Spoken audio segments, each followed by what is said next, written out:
Binge Audio.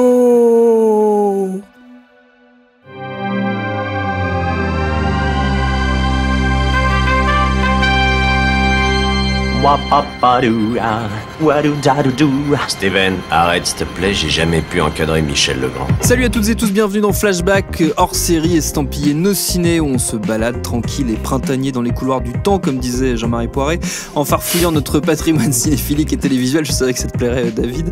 En l'occurrence, précisément, on est dans le catalogue de Star, la nouvelle rubrique de Disney+, le sponsor de cet épisode. Il y a bientôt 20 ans, la télé américaine se rappelait soudainement que les séries médicales pouvaient être autre chose que de très stressantes dramas où on bombarde de vocabulaire parfois aussi terrifiant que les situations décrites à l'écran, que par le passé il avait été possible d'allier humour et hôpital et que cette tradition pouvait renaître, en l'occurrence via les traits juvéniles et bientôt cultes de Zach Braff, dans une série à succès baptisée Scrubs, dont on va revisiter les grands moments avec mes deux camarades ici présents, Aurélia Baranès, salut Aurélia. Salut. Et David Honora, salut David. Salut. Flashback par Nos Ciné spécial Scrubs, c'est parti. Tu fais un amalgame entre la coquetterie et la classe. Tu es fou. Enfin, si ça te plaît. Alors, est-ce que vous avez un souvenir particulier lié à Scrubs, les amis? Aurélia, plein de souvenirs. Oui, j'ai vraiment beaucoup de souvenirs parce que pour le coup, c'est ce que je peux appeler ma série préférée. C'est celle que j'ai le plus vue dans ma vie. Et je pense que elle m'a accompagnée sur le lycée, sur l'université, sur tous les moments difficiles. Donc vraiment, Scrubs. Découverte à la télé française, du coup, plutôt. Oui. Ouais, exactement. Sur M6. Oui, ou même Paris Première. Ou sur Paris Première, même. Oui. Ah, oui, une early adopter, Oui. Aurélia. David? Alors moi, je l'ai découvert plutôt par des moyens illégaux. Quoi? À l'époque, donc je me souviens d'avoir fait des nuits entières d'épisodes de Scrubs. Moi, j'ai un rapport un petit peu spécifique à cette série. C'est en fait, j'ai des parents médecins qui m'ont eu assez jeune, et en fait, j'ai un rapport à l'hôpital qui est pour moi un environnement familier en fait où j'allais gamin qui du coup est que j'associe pas forcément à la maladie ou quoi, au drame, justement. Ouais, voilà. Ouais. Pour moi, c'est plus une sorte de lieu de vie où j'ai été très jeune et donc qui n'est pas forcément lié à la maladie, dans lequel les gens vivent aussi un certain nombre de choses. Et du coup, j'abordais avec cet œil un peu particulier les séries médicales. Et par ailleurs, c'est une série que j'ai découvert à la fin de l'adolescence, jeune adulte, et c'est aussi tout le sujet de la série, oui. comment tu deviens adulte, et du coup qui me touchait particulièrement à l'époque. Et voilà, pour moi ça reste aussi une bulle temporelle, c'est-à-dire que je l'ai pas trop revu depuis. Ça correspond vraiment à une époque, Scrubs. Oui, je suis un peu pareil. Je m'identifiais pas mal forcément pour un côté d'âge au personnage de JD et à son évolution dans la vie d'adulte en regardant ça. Moi, c'était sur M6 en l'occurrence. Pas sur Paris Première. Vous le savez, on profite dans ce hors-série du côté un peu historique, patrimoine de Flashback, pour aller fouiller également dans les archives et trouver une d'un genre très particulier, une archive, David, qui ne nous rajeunit pas. C'est nos préférés. Non, on va repartir au début des années 2000. Du coup, cette fois-là, on est en septembre 2005. C'est la 57e cérémonie des Emmy Awards.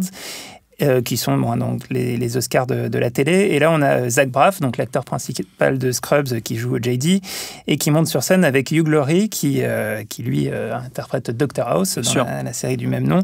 Et ensemble, ils vont remettre le prix du meilleur second rôle féminin dans une série dramatique. Thank you, ladies and gentlemen. Young Master Braff and I are very honored to be presenting an award in what? No, nothing. I didn't realize we were doing British accents. Well, no, we're not. I'm British. This is the way I talk. Sure it is, Hugh. The nominees for outstanding... Try not to stage me. Supporting actress in a drama series are... Alors, j'ai laissé le début de la musique de The West Wing. J'entends ça, ouais. Elle n'a pas gagné. Scandale. Et donc, j'ai sélectionné cette archive parce que je trouvais ça marrant de les voir ensemble remettre un prix. Et c'était pour vous interroger justement sur est-ce que c'était à l'époque l'âge d'or des séries médicales, parce qu'il y avait du coup Scrubs, il y avait Dr House, il y avait Urgence qui n'était pas encore terminée. C'était les débuts de Grey's Anatomy.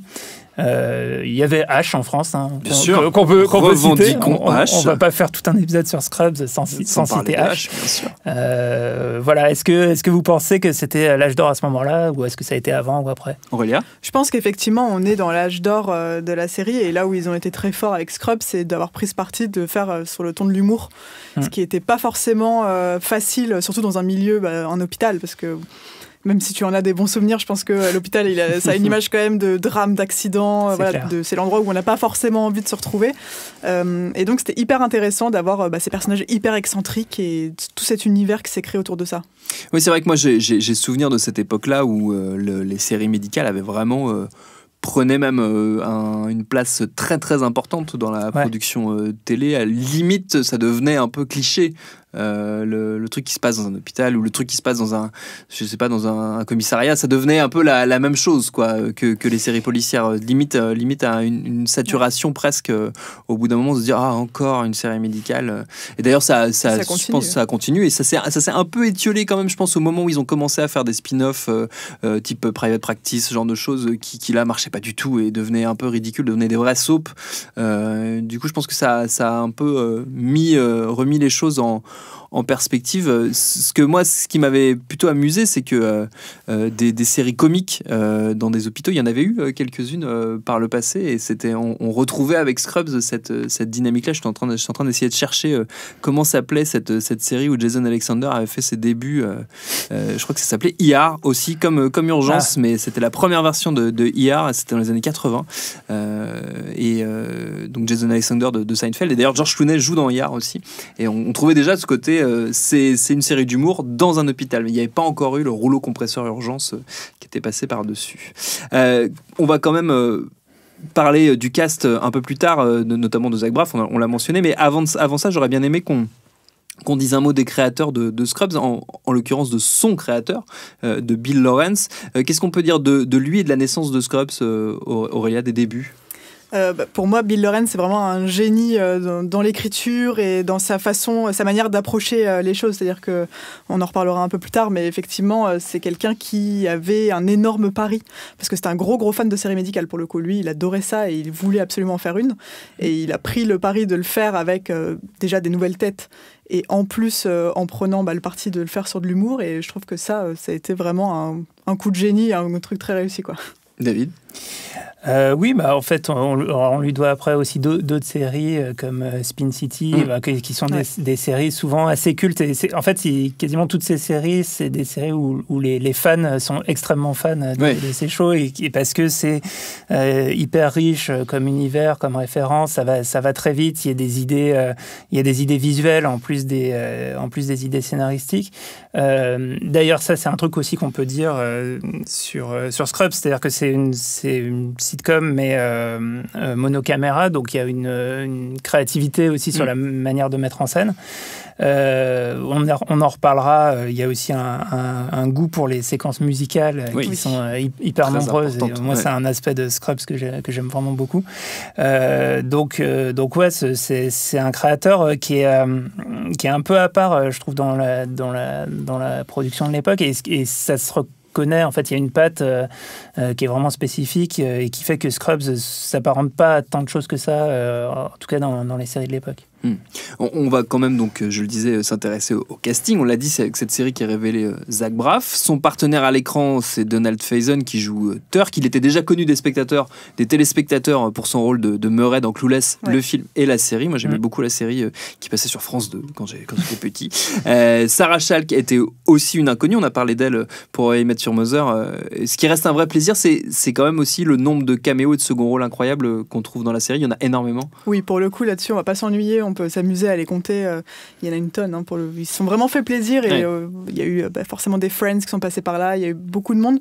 Mais ce que j'ai trouvé intéressant, c'est le fait de prendre ce pari, de prendre beaucoup de nouvelles têtes.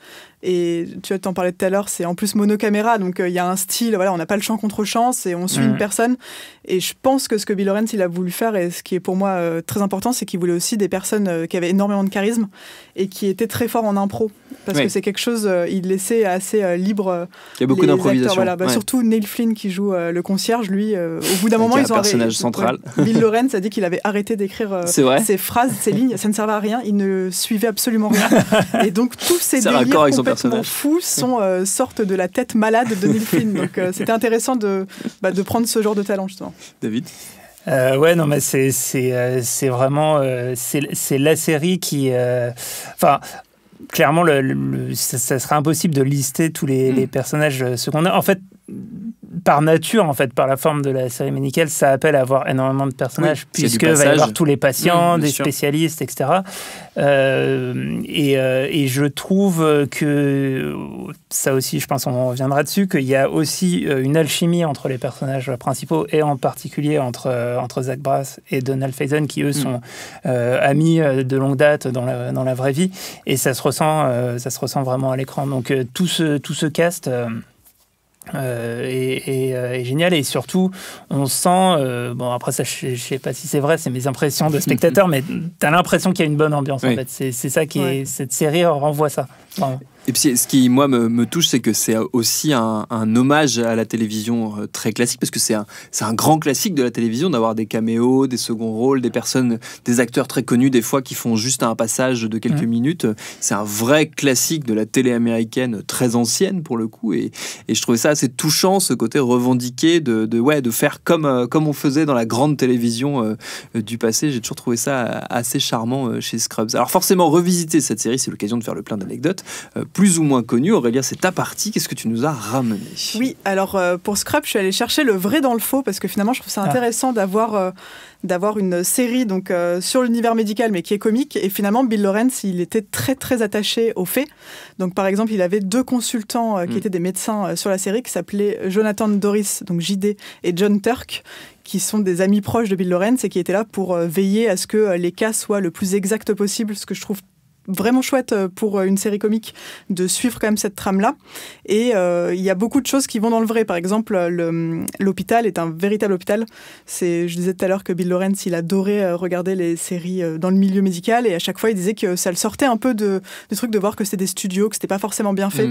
Donc lui, il voulait absolument trouver un véritable hôpital, donc qui se trouvait à North Hollywood. Il a malheureusement été détruit depuis, pour tourner. Et alors, pour l'anecdote, ce qui est assez drôle, c'est qu'au début, surtout pendant les 2 ou 3 premières saisons de Scrubs, il se retrouvait quasiment tous les jours de tournage avec des patients qui arrivaient, parce qu'il pensait que c'était un véritable hôpital. Donc il se retrouvait avec des personnes qui étaient genre, vite, prenez-moi en urgence. Non, en fait, on ne peut pas vous aider, vous allez décéder. Voilà. Du coup, ils avaient mis les gros panneaux avec écrit Not a doctor, qu'on entend à la fin de chaque épisode. Ne rentrez pas, ne venez pas ici, personne ne pourra vous soigner. Donc je trouvais ça assez marrant. C'est le moment où je dégaine le petit questionnaire habituel qu'a concocté pour nous David Honora, qui nous permet de détricoter notre rapport à la série. Alors, question pas facile. Quel est le meilleur personnage? Alors, moi, j'ai beaucoup hésité, j'ai pas vraiment trouvé de bonnes réponses. Dans les récurrents, je dirais quand même, moi, le docteur Perry Cox, donc, qui est joué par John McGinley, qui me fait hurler de rire. Et dans ceux qui sont apparus qu'une fois, on parlait des caméos, des seconds rôles, ça, il y en a énormément. Moi, j'ai une tendresse vraiment particulière pour le docteur Norris, qui est le pédiatre avec ses marionnettes. Et c'est Christopher Meloni de Oz et de New York Unité Spéciale qui le joue, et qui est un acteur qui a un vrai talent comique et qui est très, très rarement exploité. Et là, je trouve qu'il est absolument merveilleux. Aurélia? C'est vraiment pour le coup me demander de choisir mon personnage préféré dans Scrubs, c'est de me demander de choisir entre mes enfants préférés. Mais je suis obligée de parler de JD parce que c'est un personnage auquel je me suis beaucoup identifiée. Mais Elliot, je la trouve aussi incroyable. Perry Cox, évidemment. Et le concierge, le janitor. Mais même Bob Kelso, enfin vraiment, c'est des personnages tellement. Tu ne veux pas choisir, on a bien compris.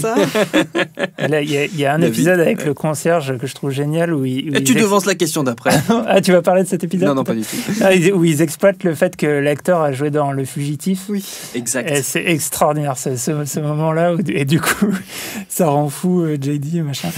Et alors moi, j'avais aussi noté Dr. Cox parce que, effectivement, moi, je le trouve très drôle, mais aussi, il a un côté très attachant. En fait, ce qui scénaristiquement, il est conçu comme un antagoniste de JD qui, en même temps, est ultra attachant et va à la fois son mentor et son ennemi. C'est ça. Très il va révéler des faiblesses, etc. Et et puis l'acteur est superbe. C'est un acteur récurrent d'Oliver Stone. Il est dans quasiment tous les films d'Oliver Stone. Mais c'est vrai qu'après, la galerie de personnages, on l'a déjà dit, est tellement ample en fait que à chaque fois qu'on aborde un nouveau personnage, ça nous rappelle tel truc. Et donc moi, j'ai aussi une faiblesse pour alors j'ai peur parce qu'on parlait de Ted dans How I Met Your Mother et j'ai l'impression de me planter, mais il y a aussi Ted, il y a Todd, non, je parle de Ted, c'est l'avocat chauve qui a son groupe de a cappella. Oui. Et moi j'ai une tendresse incroyable pour les gens qui chantent a cappella, ça me fait un truc. Et toutes les séquences avec son groupe, c'est complètement con et tout. Et je suis hyper emporté par ça. Et donc j'aime beaucoup le personnage, surtout pour ces séquences-là. C'est quoi la meilleure scène ou le meilleur épisode ? Moi, j'ai noté que moi, j'avais adoré les épisodes avec Michael J. Fox dans la saison 3. Et puis, ne serait-ce que aussi la petite référence à Spin City, qui était donc, on le disait, l'autre création de Bill Lawrence. Aurélia ? C'est difficile aussi de trouver un épisode qu'on aime plus. Déjà, j'adore toutes les séquences où il y a Sacha, le fameux scooter de JD. Mais je trouve toutes les scènes avec Sacha sont incroyables, donc vraiment ça, je l'adore. Et sinon, il y a un épisode qui a été vraiment un énorme coup de poing, et je crois que même qu'il a été nommé aux Emmy Awards, c'est dans la saison 3, l'épisode de la mort de Ben, qui est... tout cet épisode est incroyable, parce qu'on le suit du point de vue du Dr Cox, et donc on le voit avec son meilleur ami d'enfance, etc. Et on se rend compte à la fin de cet épisode que Ben est décédé. Et cet épisode... c'est un énorme hommage à Sixième Sens, Bill Lawrence l'a toujours dit. Et en fait, je trouve ça très fort, justement, quand un film aussi culte que Sixième Sens nous a eu, et on se dit, il est mort depuis le début, et le fait de réussir à se reprendre dans le piège. On s'est refait avoir avec ça. Et je trouvais ça vachement bien, parce qu'on en parlait tout à l'heure de la dramatique dans une sitcom, et finalement, ici, ça a été très bien joué. David ? C'était aussi l'épisode que j'avais noté comme mon préféré. Je l'aurais peut-être pas pitché comme ça, parce qu'on révèle quelques trucs. Ça spoil à mort. Mais c'est avec Brendan Fraser, donc qui joue le beau-frère en fait du Dr Cox. Et c'est un super épisode qui tient très très bien la route. Je l'ai revu justement pour préparer ce podcast et voilà, je me suis laissé emporter par la folk des années 2000 sur la séquence de fin. Donc, parce que la musique est très importante dans Scrubs, on l'a dit. J'ai prévu d'en reparler. Tu as prévu d'en reparler, très bien. Qu'est-ce qui manque à la série pour être vraiment parfaite ? Aurélia, tu vas dire rien. J'aurais dit peut-être qu'elle se soit arrêtée à la saison 8, surtout que le final de la saison 8 est un très très bel épisode. La saison 9 n'existe absolument pas. D'accord, même Zach Braff le dit. Il dit quelle saison 9, donc je pense que les fans sont d'accord. Je suis d'accord avec toi, effectivement. La série est parfaite de la 1 à la 8. J'avais une réponse très, très proche de ça. J'allais dire pour la blague, mais t'en as déjà parlé, il aurait pu lui manquer un caméo de Michael J. Fox. Bah non, il y en a un. Il y en a un. Et oui, en fait, quand on regarde dans le détail, en fait, la série elle a été perturbée par la grève des scénaristes en 2007. En plus, Bill Lawrence était solidaire de la grève des scénaristes, donc il a joué le jeu à fond, etc. Et du coup, la série s'est retrouvée à passer de NBC à ABC.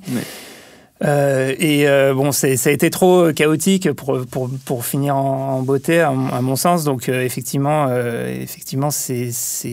faut compter un peu sans la fin, quoi. Sans la saison 9, effectivement, on peut s'arrêter. Mais pour le coup, surtout qu'il y a une vraie saison finale en plus. Le dernier épisode de la saison 8 est parfait. Ça marche très très bien. Qu'est-ce qui a le mieux ou moins bien vieilli ? Alors peut-être quelques effets qui piquent un peu les yeux des fois, parce que c'est le début des années 2000, mais sinon, à part ça, Aurélia ? Surtout la saison 1, après c'est un peu le problème des premières saisons de plein de séries cultes, surtout comiques. Mais c'est vrai que là, on joue beaucoup sur le bruitage, on a presque l'impression d'entendre le psh à la fin de toutes les blagues, et il y a un moment où ça devient un petit peu lourd, donc quand on aime la série et quand on la connaît, il n'y a aucun problème. Je pense que quand on veut la commencer, il faut se dire, et c'est ce qu'on dit souvent aux personnes qui commencent une série comique, passe la saison 1, c'est parfois le plus difficile. Donc je pense que c'est un peu les effets comiques et bruitages qui me perturbent un peu aujourd'hui. Qui sont encore très années 90 dans l'esprit. David ? Moi, je trouve que ce qui a à la fois le mieux et le moins bien vieilli, c'est la BO. En fait, elle est vraiment, vraiment datée de cette époque. C'est-à-dire, en fait, vraiment, ça m'a frappé en réécoutant. Et en fait, même dès le générique, c'est un style musical qui était omniprésent à l'époque et qu'on entend quasiment plus du tout aujourd'hui. Donc il y a à la fois le rock indé, la pop, des sortes de résurgence de grunge un peu popisé, et puis de la folk, beaucoup de guitare sèche, etc.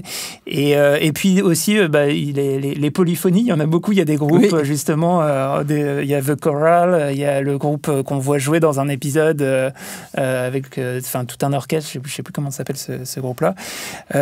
Donc c'est vraiment, je pense que pour les jeunes générations, ils vont découvrir un univers musical qu'ils ne connaissaient pas, quoi.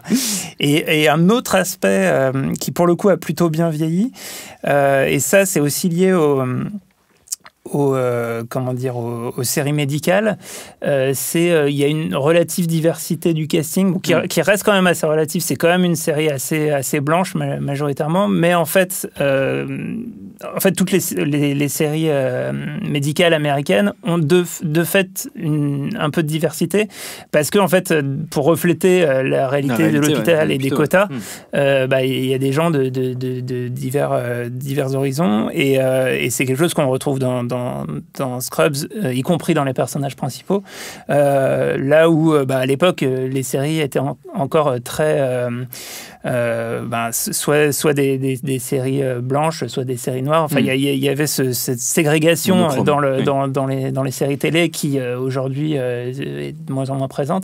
Et déjà à l'époque, Scrubs faisait partie des séries comiques qui faisaient un peu la jonction entre les communautés, on va dire. Et elle aborde des termes intéressants aussi avec ça, parce que quand on voit que Elliot, on n'arrête pas d'essayer de la faire aller vers la gynécologie parce que c'est une femme et c'est un sujet qui est important et qui a été abordé, elle ne veut absolument pas faire ça. Ou même quand ils essayent de faire de la publicité autour de JD et Turk qui ont sauvé une personne dans la rue, et ils veulent mettre Turk en avant en disant regardez, on a un médecin noir, on le met absolument en avant, et Turk est absolument complètement gêné par ça. Et il y a beaucoup de sujets qui déjà à l'époque étaient abordés. Tous ces sujets sont abordés. Après, ça c'est le lot de toutes les séries, mais sur les aspects, les côté un peu homophobie, transphobie, etc. Ça c'est, il y a des malheureusement, elle porte son époque aussi quand même. Ouais, voilà. Ça reste, il y a des choses qui peuvent un peu faire tiquer en revoyant les épisodes. Est-ce qu'on pourrait faire un remake de Scrubs aujourd'hui? Alors, comme je le dis à chaque fois, moi je suis opposé à l'idée de remake de manière conceptuelle. Et Aurélia? Non, sauf si vous avez un nouveau Bill Lawrence, un nouveau Zach Braff, un nouveau Sarah Shulk, un nouveau Donald Faison. Voilà. C'est pas possible pour moi, c'est vraiment inimaginable. Moi, je me suis juste posé la question de ce qui changerait. Je pense qu'il y a un truc majeur qui est passé par là depuis ces The Office, et que dans l'esthétique et dans la forme, il y aurait forcément des choses héritées de The Office. Qui serait plus mockumentary. C'est ça, des regards caméra, des trucs comme ça. Et du coup, en fait, je pense que justement par ce prisme-là, si on met un peu en perspective l'histoire des séries, il y a beaucoup de séries comiques d'aujourd'hui qui sont des mutations de Scrubs passées par The Office, quoi. Et c'est vraiment intéressant à regarder, quoi. Quelle morale on peut retenir de la série? Alors c'est la même que pour toutes les séries en fait, que la fin est toujours insatisfaisante, sauf pour les Sopranos en gros. Et ne faites pas médecine si vous voulez avoir une vie. Je pense qu'on le voit bien dans la série. C'est assez concret dans Scrubs. David? Moi j'avais noté, alors je voulais revenir un tout petit peu sur l'amitié et l'alchimie entre Zach Braff et Donald Faison, que c'est quelque chose qui fonctionne super bien à l'écran en fait, quand les scénaristes peuvent avoir la chance de travailler avec ça. Et à cette occasion, je voulais recommander du coup le podcast qu'ils font tous les deux. Ils se sont lancés ensemble, je crois au moment du confinement ou un peu après, dans un podcast qui s'appelle Fake Doctors Real Friends. Et en fait, le principe c'est simple, ils regardent toute la série, ils font un épisode par épisode, parfois 1 heure, 1 heure et demie, avec des guests, etc. Ils en sont au début de la saison 4, ça prend son temps, et donc ils parlent de chaque épisode en détail, après ils digressent sur pas mal de choses, et c'est assez chouette, potentiellement à écouter si vous découvrez la série, vous voulez la revoir, comme vous pouvez compagnon vous faire de la série. Voilà, un épisode de podcast, un épisode sur Star. Tu l'as écouté, Aurélia? Oui, et justement ce que tu dis, ce qui est bien, c'est qu'on voit justement que cette amitié n'était pas du tout fausse dans la série, que ce soit pour Zach Braff et Donald Faison, mais même le casting en général, parce que pour le coup, tout le monde joue le jeu de ce podcast et tout le monde vient, et on voit qu'il y a quelque chose de vraiment très solide derrière, quoi, que ce soit avec Sarah Shulk ou avec John C. J'ai oublié son nom de famille.